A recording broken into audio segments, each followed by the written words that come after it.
इस डिबेट को थोड़ा लॉजिकल बनाने की मैं कोशिश कर रहा हूँ। देखिए, आपको समझना पड़ेगा, अगर आप एमएसएमई सेक्टर की बात करते हैं तो सबसे ज्यादा रोजगार भी यही देता है। अब क्या होता है कि जब आप चाइना से इंपोर्ट बढ़ा देंगे, जब इतना इंपोर्ट होगा तो आप बेसिक समझिए, अपने देश में गरीबी बहुत है, अनएम्प्लॉयमेंट भी बहुत है। मैं अगर कोई आम आदमी कुछ सामान लेने जाता है तो देखता है सबसे सस्ता सामान कहाँ मिल जाएगा।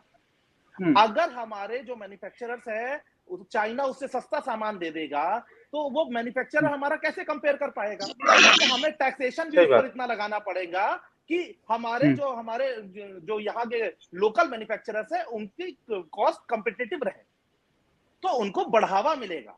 हमको अपनी एमएसएमई सेक्टर को बढ़ा देंगे तो एम्प्लॉयमेंट भी बढ़ेगा।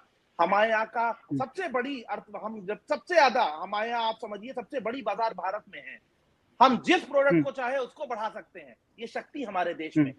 तो हम अपनी शक्ति को यूज नहीं कर रहे हैं, हम चाइना से एक्सपोर्ट क्यों बढ़ा रहे हैं? यही गवर्नमेंट चाइना के लिए तो इतना बताती है बाइकआउट। अरे बाइकआउट खाली कहने से थोड़ी हो जाएगा, आपको असल में दिखाना पड़ेगा। आपकी फाइनेंस मिनिस्ट्री को टैक्सेशन लगाना पड़ेगा। आप टैक्स लगाइए, अपनी एमएसएमई सेक्टर को बढ़ाइए। बस मैं इसी बात को कहना चाहता था। और बाकी देखिए, सरकार के पास पावर होती है हर चीज करने की। मैं सरकार से भी गुजारिश करता हूँ, अरविंद जी से भी बोलता हूँ कि ऐसे चीजें योजनाएं बनाए जिससे हमारे देश के युवा आगे बढ़ सके, उनको रोजगार मिल सके। अगर रोजगार नहीं मिलेगा तो वो क्या करेगा? आज के खाली आटा दाल चावल पर उसका जीवन नहीं चले। जब आदमी रोजगार पाता है तो सम्मान पाता है।